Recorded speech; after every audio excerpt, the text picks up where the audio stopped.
제가 뭐 이런 거 요구한 적이 없는데 한번 손을 이렇게 내밀어 보십시오. 손을 양손 한번 들어보세요. 네, 손 없는 분들 계시나요? 네, 손을 안 내미시는데 제가 자 손을 내밀었으면 손을 깍지에 한번 껴보세요. 자 다시 한번 손을 한번 들어보세요. 지금 서로 떨어져 있죠? 자 깍지를 껴보세요.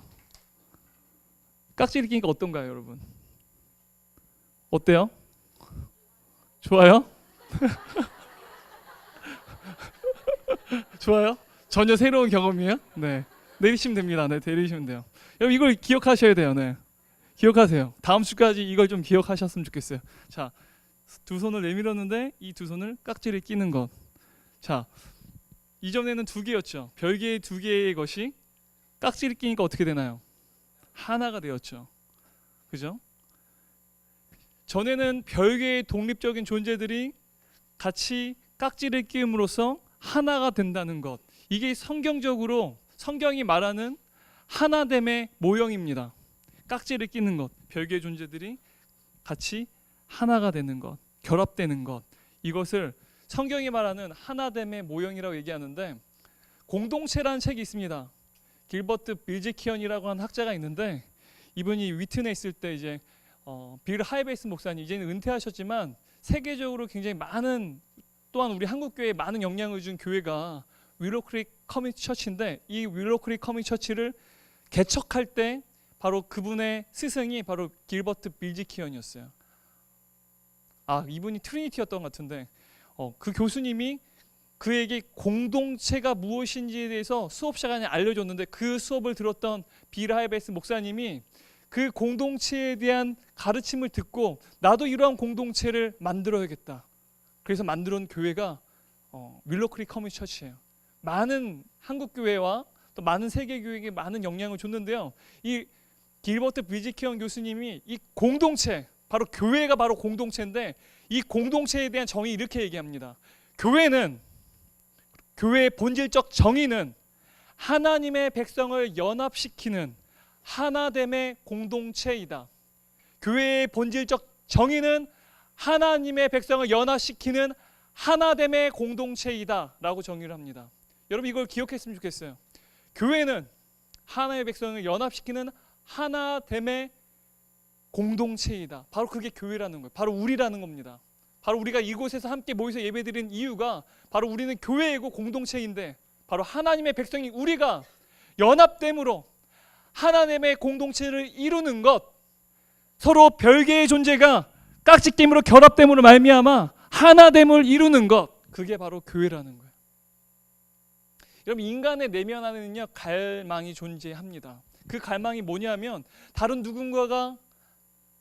누군가를 알고 싶고 또한 그에게 나를 알려주고 싶고 나는 또한 누군가를 이해하고 싶고 또한 누군가가 나를 완전히 이해해줬으면 좋겠고 내가 어떠한 누군가를 완전히 소유하고 싶고 또한 그가 나를 소유하는 관계, 영원히 어떠한 상실과 두려움으로부터 나를 완벽하게 나를 영원히 받아주고 나와 함께 하나로 연합되어지는 그 관계에 대한 갈망이 인간 내면에 존재한다고 말을 해요. 이 길버트 빌즈키언 교수님이 얘기합니다. 인간 내면에는 누군가에게 완벽하게 수용되어지고 포용되어져야만 되고 싶은 그러한 갈망이 존재한대요. 바로 이것은요 인간이 창조 때 하나님께서 우리를 창조하실 때 만드신 그 갈망이라는 거예요. 하지만 인간의 본성이 죄로 인해서 타락함으로 말미암아 그 하나됨이 깨어짐으로 말미암아 인간의 내면은요 누군가에게 이해받고 싶고 이해되고 싶고 알고 싶고 알게 되어지고 싶고 소유하고 싶고 소유되어지고 싶은, 그래서 완전히 포용되어지고 싶은 그 갈망이 우리 내면 안에 있다는 겁니다. 우리가 그래서 인간관계 속에서 늘 실패하고 혹은 배신감을 느끼고 아픔을 느끼는 것들, 여러분들이 이해되고 싶고 이해받고 싶고 포용되고 싶은 그 갈망이 우리 안에 존재하기 때문이라는 거예요. 여러분 그리고 이 하나됨, 인간 내면 안에 이러한 갈망이 존재하는데 이 하나됨은요 무엇보다도 하나님의 존재 방식입니다. 하나님 창세 전에도 마찬가지, 지금도 성부, 성자, 성령, 바로 이 삼위가 그 위격들이 하나로 일치하심으로써 존재하신 분이라는 거예요. 하나됨은 하나님의 존재 방식입니다. 그리고 인간은요, 하나님이 자신의 형상, 하나님의 형상에 의해서 만드셨어요. 그 하나님의 형상에 지음받은 인간은요, 하나됨을 이루어야만 하는 그 하나님의 형상이 우리 안에 있다라는 겁니다. 그래서 창세기 2장을 보면 아담과 하와를 창조하신 이후에 하나님이 그들에게 이렇게 말씀하십니다. 둘이 한 몸을 이루라. 이제는 둘이 한 몸을 이루라. 그것이 바로 하나님의 존재 방식이며 인간이 하나됨을 이루어야 되는 하나님의 형상이라는 거예요. 하지만 이 인간의 하나됨, 하나님의 형상이라고 하는 이 하나됨은요, 인간의 죄로 인해서 잔혹하게 파괴되었어요. 우리가 깍지 끼어서 하나를 이루는 이 손, 마치 누군가 이 손을 비틀어 가지고 부러뜨려서 이 관계가 비틀린 것처럼 하나됨이 잔혹하게 파괴되어졌다라는 거예요. 그래서 인간은요, 역사적으로 보게 되면 인간은 항상 지배자와 피지배자의 그 갈등 구조, 위계의 질서를, 그 틀을 만들어냅니다. 그 역사를 살펴보면요, 국가와 국가 간에 늘 피지배 국가와 지배 국가가 있습니다. 지배 국가는 강대국이죠. 약소 국가를 무력으로, 힘으로 그들을 굴복시킵니다. 정복합니다. 그래서 그 피지배 국가를 자신들이 정복하고 그들을 유린하고 그들을 이용합니다. 그게 모든 인간의 역사예요. 늘 강대국, 지배 국가가 있었고요, 피지배 국가가 있습니다. 지금도 슈퍼파워가 있죠. 그 슈퍼파워들은 많은 나라들을 피지배 국가로 만들고 그 강력한 힘을 통해서 자신들의 손 아래에서, 통제 아래에서 영향력을 끼치잖아요. 아마도 앞으로도 인간의 죄악된 본성에 의해서 지배국가와 피지배국가는 계속해서 이루어질 거예요. 20세기 초반에 냉전 시대였죠. 미국과 소련이라고 하는 두 강대국의 사이에서 냉전 시대가 있었습니다. 근데 그때 그 미국이랑 소련이라고 하는 강력한 국가에 대항하기 위해서 유럽이 1차 세계대전을 마친 이후에 전 유럽이 하나 유럽 공동체를 EU를 결성하게 되죠. 그때 많은 나라들이 어마어마한 충격을 받았어요. 늘 지배국과 피지배국가로 그 질서가 유지되고 국가는 국가 간의 경쟁이 있고, 그래서 우열을 통해서 지배국가 피지배국가로 만들어져야 되는데 이 유럽이라는 공동체가 서로 우열, 경쟁, 갈등이 아니라 상호 협력, 연합을 추구하게 되었다라는 거죠. 그래서 어쩌면 세계가 하나를 이룰 수 있을지도 모르겠다라고 하는 그런 희망이 많은 전 세계 사람들에게 이 유럽 공동체, EU를 통해서 심어지게 됐습니다. 그래서 어떤 영화들을 보면요, 전 세계가 하나로 있고 전 세계 대통령이 있는 그런 영화들도 과거에 뭐 공상 영화 보게 되면, SF 영화 보면 그런 게 가끔씩 있었잖아요. 제 5원소라고 제가 굉장히 좋아했던 SF 영화가 있습니다. 여러분들 여러분 태어나기 전인가? 네. 하여튼 제가 좋아하는 릭배송의 영화였었는데 전 세계 대통령이 존재해요. 뭐 그러한 꿈들을 많은 나라들이 갖게 되었다라는 거죠. 근데 얼마 전에 이제 영국이 자신들의 그 자국민의 이익, 어떤 경제적 이익 때문에 탈퇴하죠. EU를 탈퇴했습니다. 그죠? 그리고 국가적으로 이제 고립주의를 선택하게 됐는데 이제 연합이 깨어진 거죠. 자국민의 경제적 이익 때문에. 그죠? 그 브렉시트를 이제는 어떻게 보면 결정할 때 영국의 전문 굉장히 유명한 그 일간지가 있습니다. 가디언지라고 있는데 그 가디언지의 칼럼니스트인 그분이 크리스찬 스퍼리어라고 하는 분인데, 이분이 그 가디언지에 글을 썼어요. 브렉시트 후에 영국의 롤모델은 사우스 코리아다. 한국이래요. 왜냐하면 지정학적으로 바다에 둘러싸인 것도 비슷하고요, 고도로 도시화된 도시화된 어떠한 경제적인 환경도 비슷하고요, 많은 어떤 높은 교육열이랑 또한 많은 어떠한 소프트 파워들, 그냥 인재들이 많다라는 거죠. 그렇기 때문에 한국이 어떤 브렉시트 후에 영국이 추구해야 될 롤모델이라고 이분이 자신의 칼럼에 썼어요. 그 기사 읽어본 적 없죠? 제가 그 기사 보면서 정말 어이가 없었어요. 너무 어이가 없어요. 한국을 몰라도 너무 모르는 거예요. 그죠? 한국은요 지금 어때요? 상태가 지금 북한, 남북이 지금 분단되어 있죠. 분리되어 있고 연합은커녕 분리되어 있습니다. 지금 지정학적으로 완전 분리돼 있어요. 지금 북한은 지금 미국을 향해서 지금 최고 존엄을 건드렸다고 백악관 부셔버리겠다고 막 지금 막 그러잖아요. 그분들이 지금 우리 바로 위에 계세요. 그죠? 북쪽에 계십니다. 지정학적으로 지금 그러고 있어요. 게다가 우리나라 얼마나 국론이 분열돼 있습니까? 지금 막 야당과 여당 장난 아니잖아요. 그죠? 박근혜 정권, 저는 각 대통령들이 욕을 먹는 걸 많이 봤는데 그래도 짐승으로 불렸던 건 처음 봤는데 요즘에는 그냥 그분을 짐승으로 얘기해요. 그 치킨, 그죠? 제가 혹시 여러분 박근혜 대통령을 존경하는 분들에게 정말 죄송합니다. 하여튼 저는 욕한 게 아니라 그렇게 불린다고요. 저 욕 안 했습니다. 네, 저 고소하지 마세요. 네, 저 그분 욕 안 했습니다. 근데 그렇다라는 거죠. 국론이 심각하게 분열돼 있어요. 사회를 한번 보세요. 우리나라 한국 사회, 지배층과 피지배층이 그 갈등이 완전 심각하게 심화되어 있죠. 지배층과 피지배층의 어떠한 구조로 이제 분리되었다는 것을 우리는 계급 사회라고 하는데, 여러분 젊은이들, 우리 젊은 청년들 입술을 통해서도 계급주의가 있다라는 사실에 대해서 여러분 입술로 솔직하게 얘기하고 있어요. 그 계급주의를 얘기하는 게 뭔가요? 수저론이죠. 금수저가 있고 흙수저가 있다. 계급주의죠.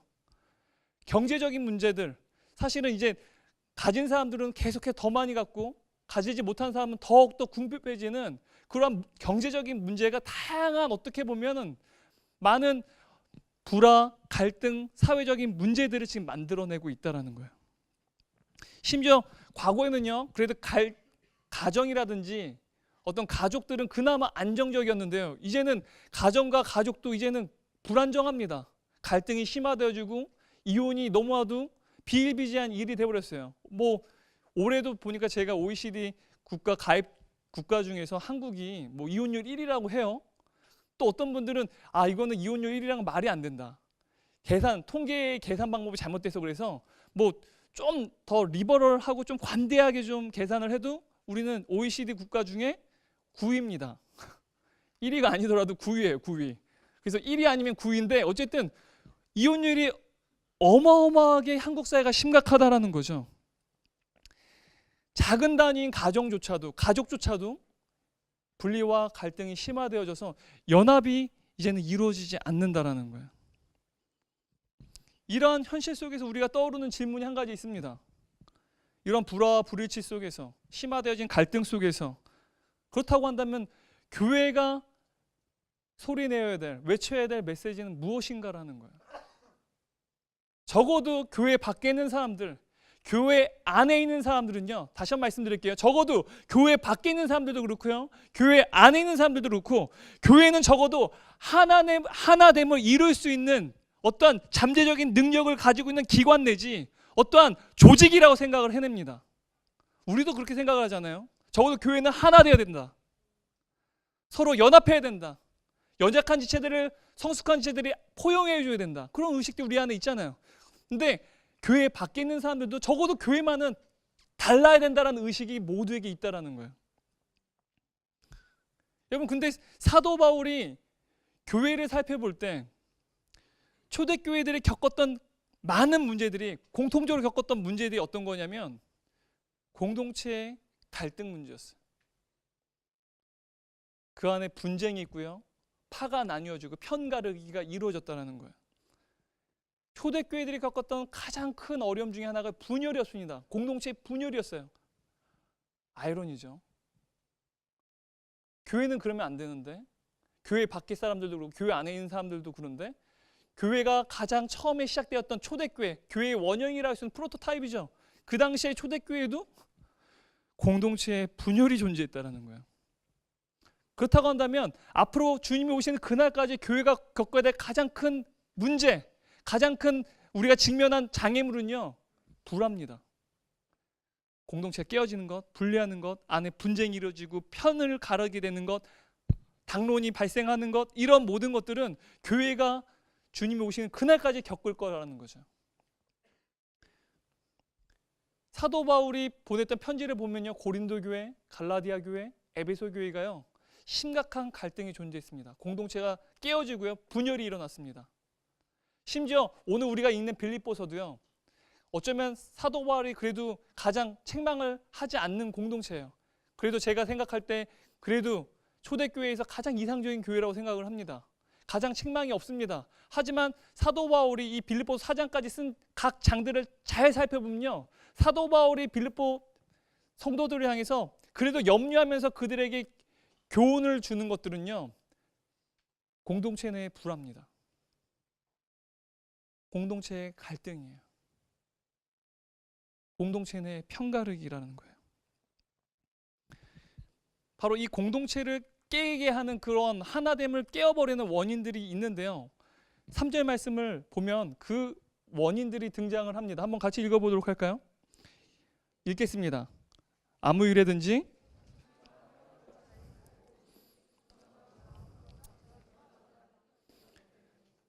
여기서 다툼이라는 단어를 한번 우리가 주목할 필요가 있을 것 같아요. 다툼.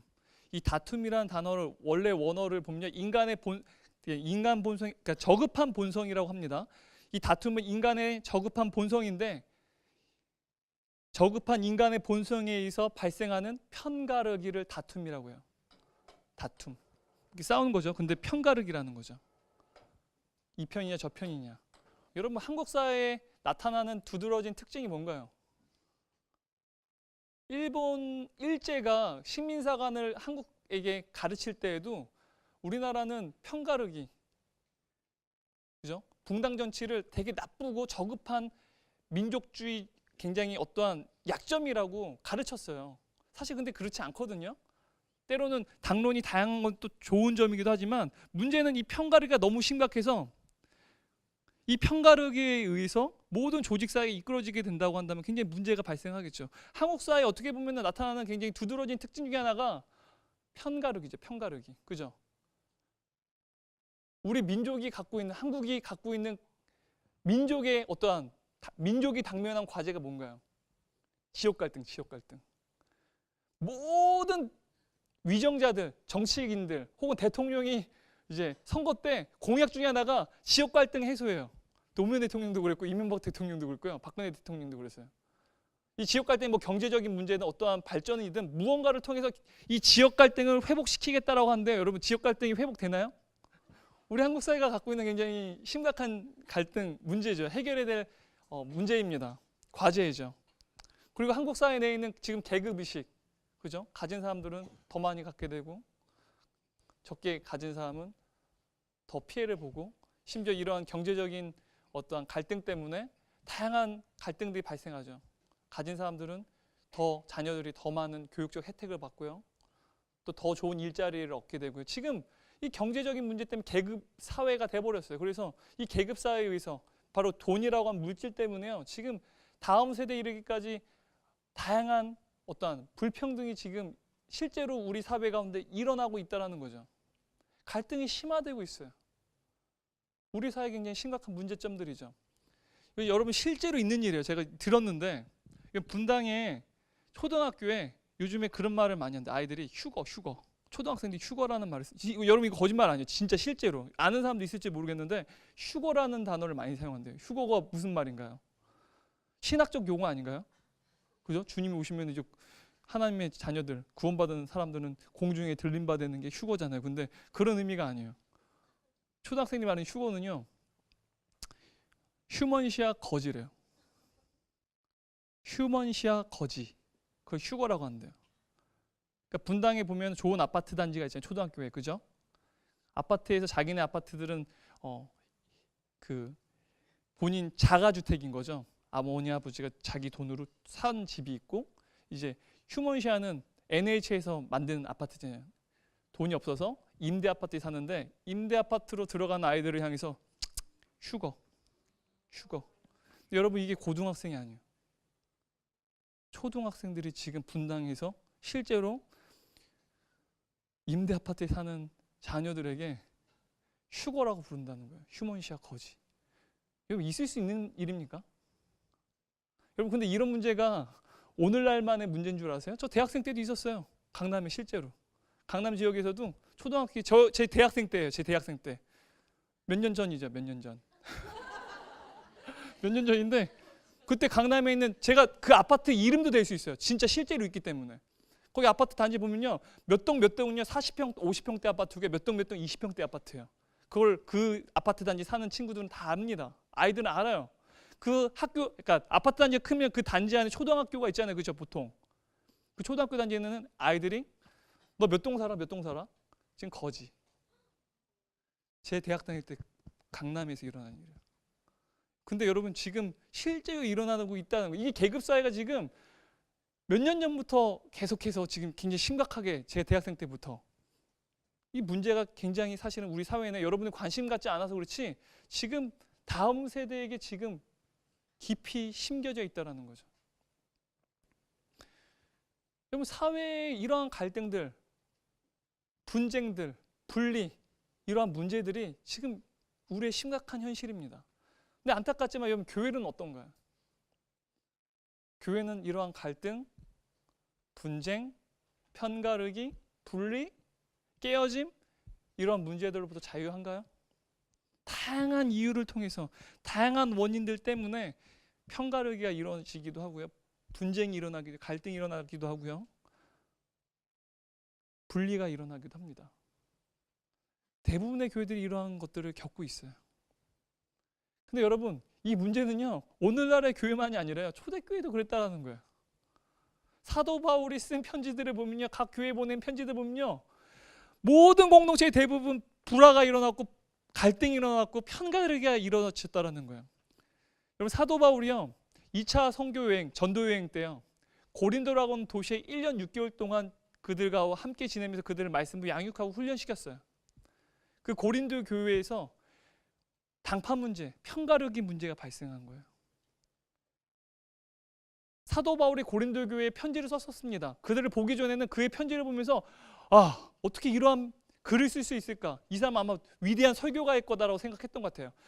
초대교회 전승을 보면 사도 바울이 그렇게 말주변 머리가 뛰어나지 않았대요. 저처럼 이제 설교를 말로서 잘 못했나 봐요. 네. 반응이 없네. 네, 고마워요. 네. 오 그러지 않아서 고마워요. 네. 근데 사도 바울이 생각보다 실제로 이제 설교를 할 때는 별로였나 봐요. 그의 글에 비해서, 어떤 필력에 비해서 그가 설교하는 그 전달 능력은요 뭐 되게 권위적이고 카리스마틱하지 않았나 봐요. 그래서 좀 많이 실망했던 것 같아요. 대단한 사도고 대단한 설교가로 생각했는데 고린도 성도들이 조금 실망했던 것 같아요. 그러다 보니까 그 다음 이제 사도 바울이 고린도 교회를 떠난 이후에 그 다음 사역자, 그 교회를 섬겼던 사역자가 아볼로였다고 합니다. 아볼로. 근데 이 아볼로는 초대교회 전승을 보면요, 초대교회 당시에 가장 뛰어난 설교가를 아볼로를 꼽습니다. 대단한 설교가였던 것 같아요. 대단한 어떠한 카리스마가 또 있고 권위도 있고 말씀을 전달하는 그 능력이 있었던 것 같아요. 근데 이 아볼로의 설교를 듣고 그의 가르침을 받다 보니까 사도 바울이 아무것도 아닌 것 같아요. 그러니까 교회 공동체 내에서 갈등이 일어난 거예요. 우리는 바울파다, 우리는 아볼로파다. 나중에 예수님 제자 중에 수제자가 베드로가 있으니까 베드로, 우리는 개바파다. 이렇게 파가 분리됐어요. 이 아볼로라고 하는 사람은요, 사실은 이 사람이 이집트에 있는 알렉산드리아라고 하는 도시의 출신인데요, 이 알렉산드리아는 로마 이어서 두 번째로 가장 큰 도시였어요. 그리고 그곳에는요 세계에서 가장 큰 도서관이 있었습니다. 그 도서관은요 세계 불가사의라고 해요. 지금 존재하지 않습니다. 3세기, 기원전 3세기, 예수님 탄생하기 3세기 전에 이 도서관이 만들어지고 1세기 때 화재로 인해서 사라졌는데, 그 도서관에 기원 전인데 70만 권 이상의 도서가 있었대요. 뭐 지금 전 책은 아니었겠죠. 파피루스나 양피지나 뭐 그렇겠죠. 70만 권 이상이 있었대요. 그래서 그 전설에 따르면요, 불이 났는데, 화재가 났는데 한 달 동안 불이 꺼지지 않았대요. 한 달 동안. 어마어마한 도서관이었겠죠. 그래서 지금 알렉산드리아 도시, 실제로 이집트 가보면 그 도시에 어마어마한 도서관을 또 만들었어요. 그만큼 여러분 어마어마한 국제적인 도서관, 세계에서 가장 큰 도서관이 있었습니다. 그곳에 많은 학자들이 있었어요. 그곳에서 아마 태어나고 자란 이 아볼로는 학문적으로 굉장한 식견도 있었을 거고 소양도 있었을 겁니다. 그러니까 설교를 할 때도 굉장히 뛰어났겠죠. 그러다 보니까 이 뛰어난 사람들에 따라서 교회가 갈라진 거예요. 나는 바울파고 나는 아볼로파고 나는 개바파다. 여러분 그들이 가르게 된 것, 편을 가르게 된 것은요 진리의 문제가 아니었습니다. 사람 때문이었어요. 그리고 편 가르기를 좌지우지하게 된 것은요 진리가 아니라요 바로 편가르기라고 하는 그들 안에 있었던 그런 악한 본성 때문이었다라는 거예요. 여러분, 이 다툼, 편가르기라고 하는 부분은요, 사실 인간에게 굉장히 뿌리 깊이 잠겨져 있는 어떠한 악한 본성 중에 하나죠. 근데 그러한 편가르기를 일으키는 그 배후에는요, 더 심각한 원인이 있다라는 거예요. 사도 바울은 3절에서 또 이렇게 얘기합니다. 더 심각한 원인에 대해서 이렇게 얘기해요. 한번 3절 같이 또 읽어볼까요? 읽겠습니다.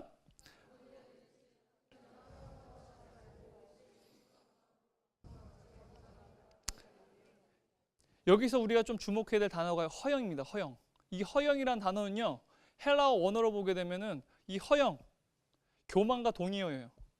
교만이라는 단어가 허영이에요. 교만 혹은 자기애, 그리고 자만, 허영과 동의어입니다. 같은 단어예요.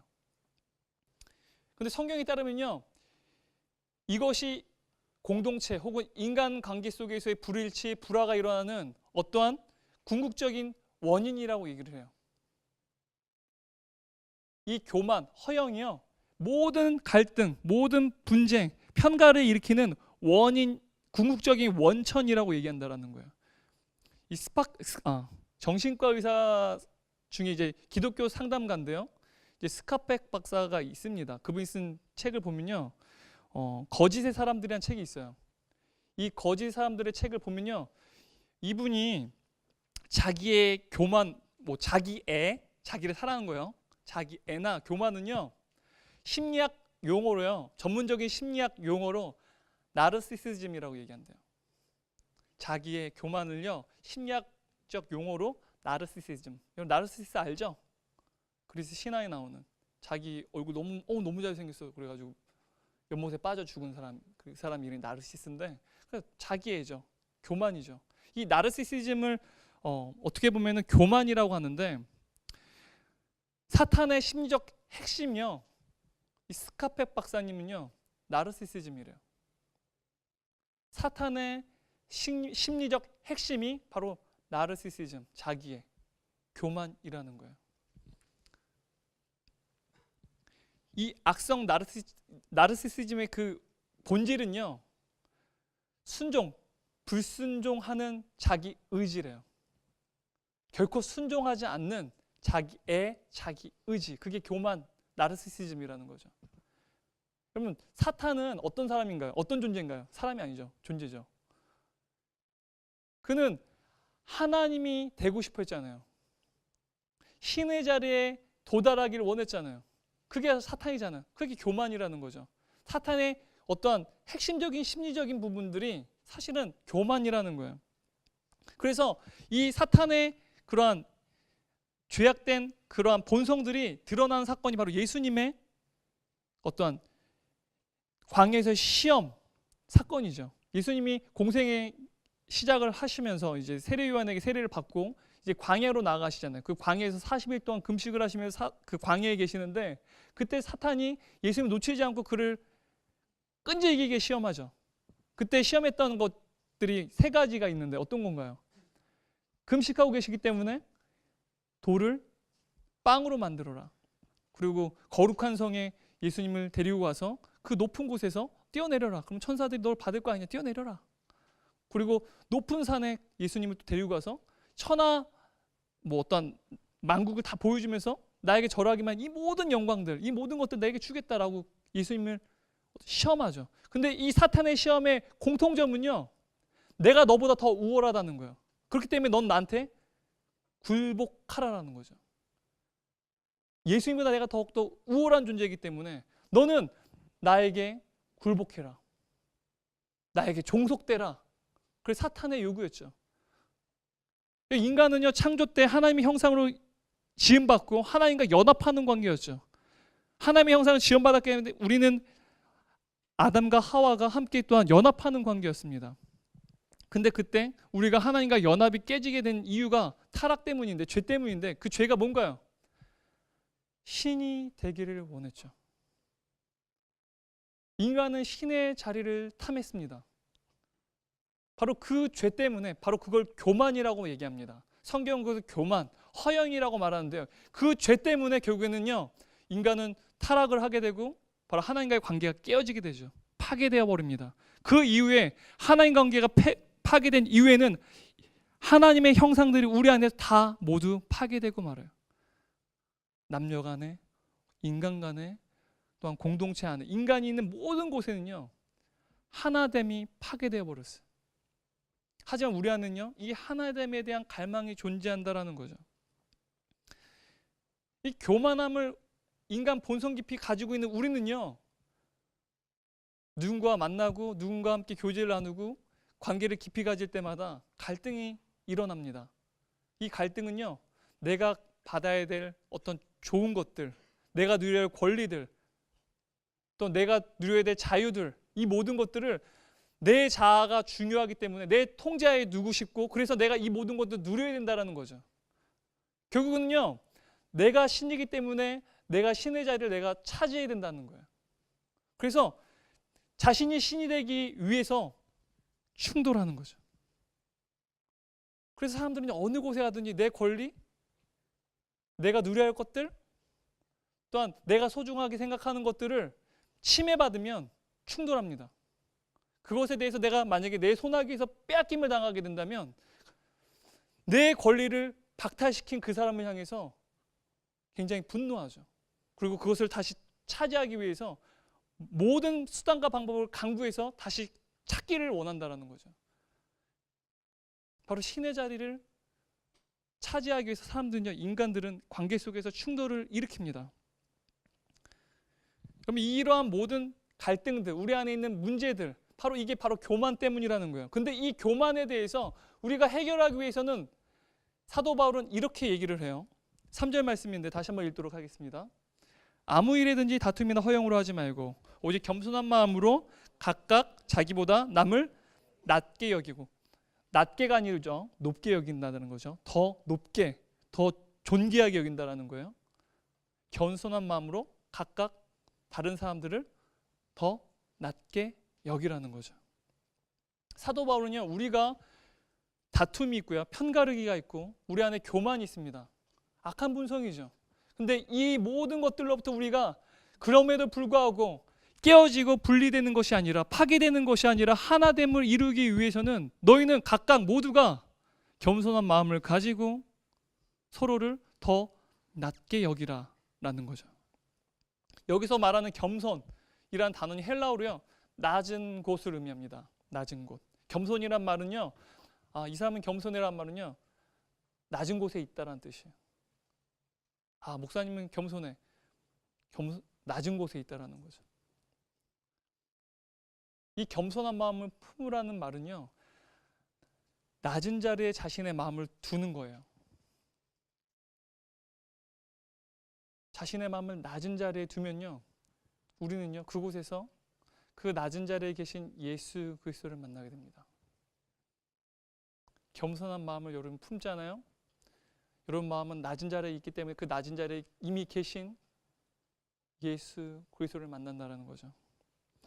여러분, 우리는요, 인간은 본성적으로요 낮아지는 것을 싫어합니다. 옆에 있는 한번 지체 한번 보세요. 여러분, 이 상대방보다 낮아지고 싶어요? 우리 직장 다니는 우리 대학사부 지체들, 한번 직장 생각해 보세요. 정말 싫어하는 사람들 회사하면 바로 사무실에 내가 정말 꼴보기 싫어하는 사람들이 떠오르죠. 여러분, 그 사람들보다 낮아진 것 좋아요, 싫어요? 우리 강의실 한번 떠올려 봅시다. 우리 대학생인 우리 대학사부 지체들, 학교 가면은 좋은 친구들이 떠오르지 않은 사람은요, 가장 꼴보기 싫은 사람들, 교수들이 떠오르죠. 그 사람들보다 낮아지고 싶어요, 높아지고 싶어요? 네? 우린 높아지고 싶습니다. 절대로 낮아지고 싶지 않아요. 그게 인간의 본성이라는 거예요. 여러분의 본성이라는 겁니다. 이러한 남들보다 낮아지기 싫어하는 본성을 가진 우리에게 예수님은 이렇게 요구하셨어요. 마태복음 22장 39절 40절 말씀 보면요, 예수님이 우리에게 큰 계명을 주시는데 이 계명이 뭐냐면 이거예요. 내 마음을 다하고 목숨을 다하고 뜻을 다하여 주 너의 하나님을 사랑하라. 하나님을 사랑하는 거죠. 전심으로, 전인격적으로 하나님을 사랑하래요. 그리고 나서 내 이웃을 내 몸과 같이, 내 자신과 같이 사랑하라. 여러분 자신처럼 이웃을 사랑하래요. 하나님을 전심으로 사랑하고 너희 자신을 사랑해라고 예수님 명령하지 않았어요. 하나님을 전심으로 사랑하고 내 이웃을 너 자신처럼 사랑해라라고 주님이 명령하셨다라는 거예요. 인간은 본성적으로요, 다른 사람보다 자신을 더 높게 여기고 자신보다 다른 사람을 더 높아지고 싶어하는 본성이 인간에게는 있다라는 거죠. 인간은요, 스스로가 자연스럽게 이웃을 자신처럼 생각하지 못합니다. 자신처럼 여기지 못한다라는 거예요. 자신이 받아야 될 권리, 자신이 중요하게 생각하는 그 권리들, 어떤 중요하게 생각하는 것들을 이루기 위해서 그런 것들을 붙잡고 싶어 한다는 거죠. 내 권리가 침해되면 인간의 존엄성에 위반되는 거예요. 남을 나보다 더 높게 여기는 것은요, 인간의 존엄성과 위반되는 것입니다. 그리고 이것은 인간의 본능적 혹은 의식적, 윤리적, 사회적, 의식적인 모든 문제에 위반되는 거예요. 내 권리를 누군가에게 빼앗기는 것, 침해당하는 것, 그것은 헌법과도 위반됩니다. 윤리적으로나 법적으로나 의식적으로나 도덕적으로나 인간은요, 남보다 자신을 더 높게 여기는 존재라는 거예요. 그런데 사도 바울은요, 이러한 본성을 가지고 있는 우리를 향해서 이렇게 호소합니다. 오늘 우리가 읽었던 본문이에요.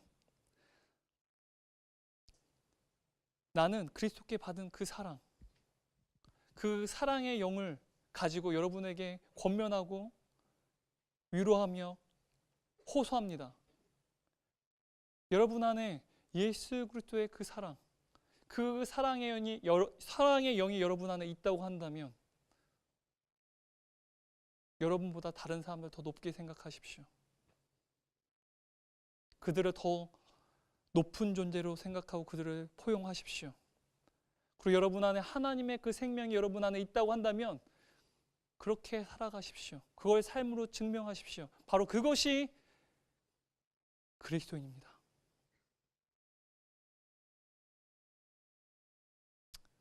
성경 말씀 우리가 오늘 본문 읽어보면요, 사도 바울은요, 빌립보에 사는 일반인들에게 이 호소를 하지 않습니다. 오직 빌립보 성도들, 그리스도인인 그들에게 이 말을 전하고 있다는 거예요. 하나님의 말씀에 사로잡혀라는 책을 쓴 미로슬라브 볼프가 있습니다.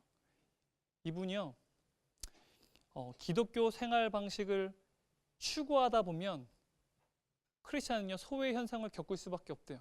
다시 한번 말씀드릴게요. 크리스찬이 기독교적인 생활 방식을 추구하게 되면 소외 현상을 당할 수밖에 없대요. 소외받을 수밖에 없대요. 그래서 이렇게 얘기합니다.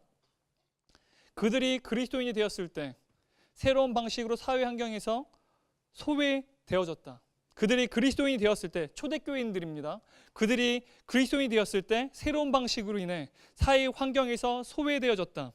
회심 이전에는 그들의 이웃과 상당히 비슷했지만 회심 이후에는 크게 달라졌고 이런 차별성이 박해의 원인이 되었다. 회심 이전에는요, 그들과 동일했기 때문에 박해가 없었습니다. 하지만 회심한 이후에 그리스도인다운 삶, 바로 지금 사도 바울이 요구하는 그 삶을 살 때요, 그 차별성 때문에 그리스도인들은 박해를 받았다라는 거예요. 여러분, 오직 겸손한 마음으로 남을 더 낮게 여기고 더 높게 여기라고 하는 그 요구는요, 우리의 본성적, 우리의 사회적, 우리의 윤리적, 심지어 우리의 법적인 기준들과 위반됩니다. 나의 권리, 내가 중요한 것들을 소유할 자유, 모든 것들을 누릴 수 있는 어떠한 개인의 자유를 중요하게 생각하는 이 사회 속에서요, 심지어 헌법을 위반하는 지침입니다. 여러분들이 이러한 사회 속에서 이러한 시대 정신을 갖고 있고 법적인 의식을 갖고 윤리적 의식, 도덕적 의식을 갖고 있는 이 모든 사회 속에서, 그러한 사람들 속에서 자신의 것들을 지키고 자신의 권리를 지키고 자신의 자유를 지키는 것들을 중요하게 생각하는 이 사회 속에서 겸손한 마음을 가지고 다른 사람을 더 높게 여기고 그들을 더 낮게 여기게 되면 여러분의 그 마음 때문에 여러분들은 박해를 받을 거예요. 그게 바로 그리스도인이라고 지금 사도 바울은 얘기합니다.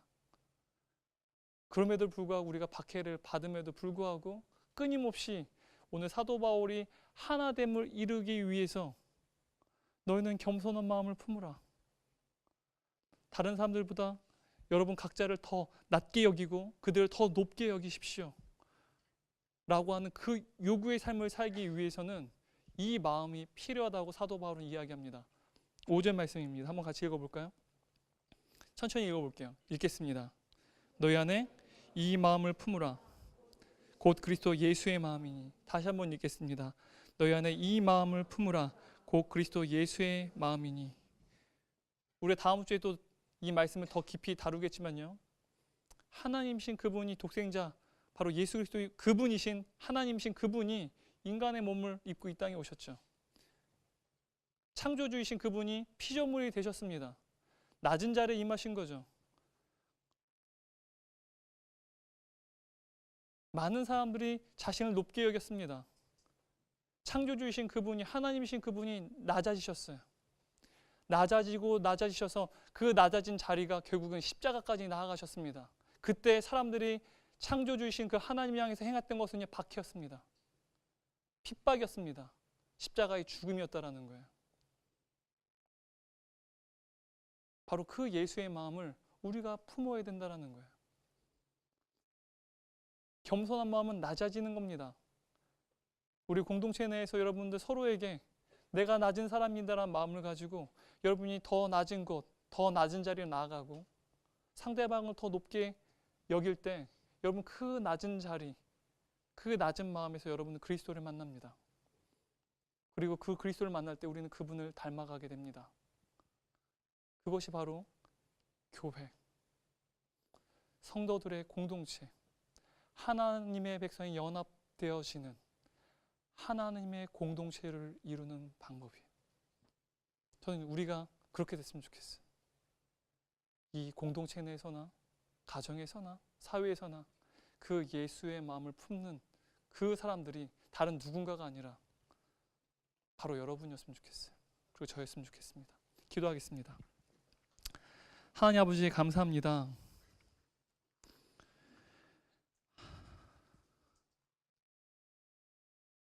우리의 내면 가운데에는